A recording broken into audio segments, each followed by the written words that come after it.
तिच्या नसण्यानं घर सुन होतं, ती असती बाई. घरावर संकट आलं ना तर त्यासाठी लढायला वादळ होते, ती असते बाई. अरे आपल्या आधी आपल्या घराचा विचार करते बाई. तिच्या मनात कुठलाच स्वार्थ नसतो ना, ती असती बाई. अहो ती थकती, ती दमती, तरी पण आपल्या घरासाठी पदर खोसून उभी राहती बाई. आपल्या संसारालाच आपलं जग मानते बाई. जिच्याशिवाय पुरुष अपूर्ण आहे ना, ती असते बाई. मग अशा बाईला तिचं सासर तिची कदर करत नसेल तर का म्हणून तिने तिकडे राहू?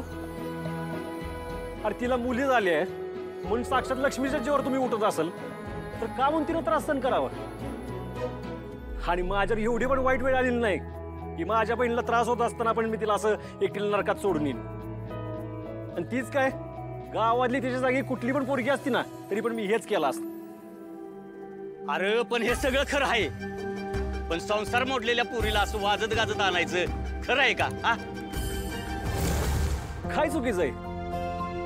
काय चुकीचं आहे त्यात? तिला सुखात ठेवणं, तिला या सगळ्या त्रासातनं बाहेर काढणं, हा एक भाऊ म्हणून माझी जबाबदारी आहे ना. तुम्हाला माहिती आहे, आई आणि मुलीच्या नात्याची नाळ आई जिवंत असेपर्यंतच टिकते. भावा बहिणीचं नातं म्हणजे आत्मा आहे, आत्मा. आपलं शरीर गेल्यानंतर जळतं पण आत्मा अमर राहतो. तसंच ते नातं पण अमर राहत. अहो बहिणी म्हणजे ना, बहिणी म्हणजे भावाचा जीव असतो. भाऊ आहे ना, भाऊ बाकीच्या नात्यांची जबाबदारी घेतो, पण बहिणीची आहे ना, बहिणीची काळजी घेतो. प्रत्येक भावाचा त्याच्या आयुष्यात दोनदा जीव जातो, दोनदा. कितीदा? दोनदा. त्याचा श्वास थांबतो तेव्हा तर जातोच, आणि त्याची बहीण जेव्हा घरातून लग्न करून निघून जाते ना तेव्हा पण जातो.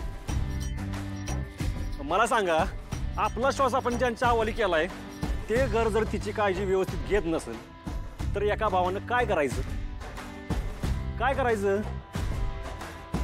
तुम्हाला पण लेकी आहेत, तुम्हाला पण सुना आहेत, तुम्हाला पण बहिणी आहेत. त्यांची आत्तापासूनच काळजी घ्या. त्यांच्या पाठीशी आत्ता तुम्ही नाही ना उभं राहिला तर त्यांचं आयुष्य नरक होऊन जाईल, नरक. मुलीचं माहेरच तिच्यासाठी आधार असतो. तिला आधार देत राहा. बघा बाई तिच्या कर्तृत्वानं सगळं जग कसं बदलते ती. अगदी बरोबर. खरं तर आज सूर्य जे करतोय ना ते प्रत्येक भावाने त्याच्या बहिणीसाठी करायला हवं. उलट तू नव्याने सुरुवात कर, परत उभी राहा. आणि हो, या सगळ्यामध्ये तू स्वतःला एकटी नको समजूस. मी तुझ्या पाठीशी आहे हे कायम लक्षात ठेव, हे सांगायला हवं त्याने. काय ना, मुलगी एकदा लग्न करून सासरी गेली की ती परकी होते. तिचं माहेर तिच्यापासून कायमचं तुटतं, असंच असतं ना, असं म्हणता ना तुम्ही. पण असं नाही होत. उलट तिची माहेरची माणसं जर खंबीरपणे तिच्या पाठीशी उभी राहिली ना तर तिच्या आयुष्याचा उत्सव कसा होतो हे आज सूर्याने इथे सगळ्यांना दाखवून दिलेलं आहे. आणि मला ना मनापासून वाटतं की प्रत्येकाने आपल्या सासरच्या त्रासात अडकलेल्या बहिणीची अशीच सुटका करायला हवी.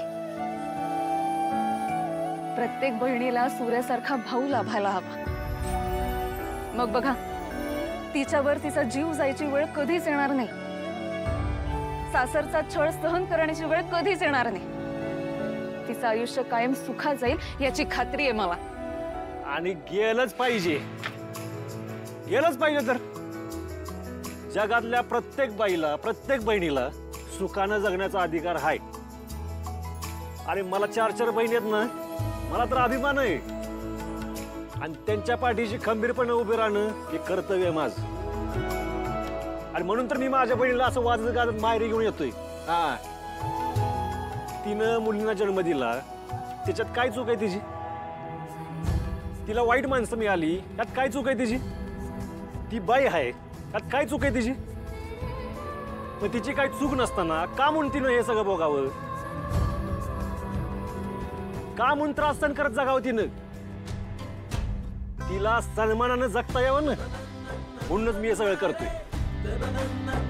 आणि माझ्या बहिणीच्या जगण्याचा उत्सव साजरा झालाच पाहिजे.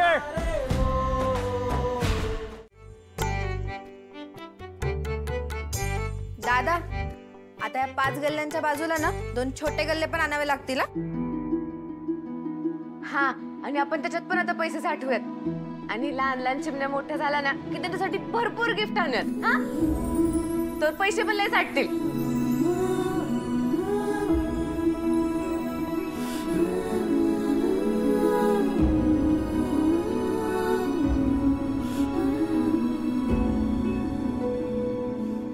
त्यांच्या येण्याने कोणी सुखी झालं तर कोणी दुःखी, पण यांनी मात्र सगळ्यांना प्रेमाने आपलंसं करून घेतलं. खरंच या लहानग्यांकडून किती शिकण्यासारखं आहे ना.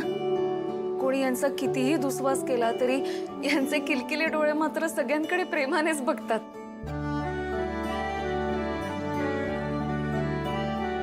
तुम्हाला या घरात सगळी सुख मिळोत हीच माझी इच्छा बस.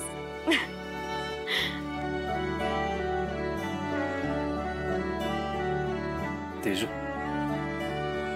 इकडे.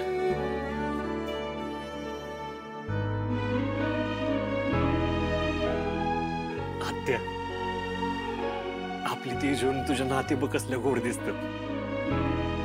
आज तू असतीस ना तिघांची नजर काढली असतीस.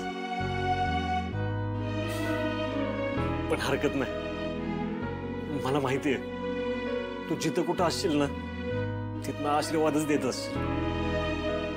मला ह्यांच्यात आहे ना तुझं जरूर दिसतं आत्या. तुझं सगळ्यांवर जीव होता ग. तुझ्या नातीनं तर तू डोळ्याआड होऊनच दिलं नसतंस. आता पण या नातींना डोळं भरून बघून घे आणि तुझा आशीर्वाद ह्यांच्या पाठीशी असाच कायम राहू दे. राजू, तनू यांना घेता का? मी आलेच.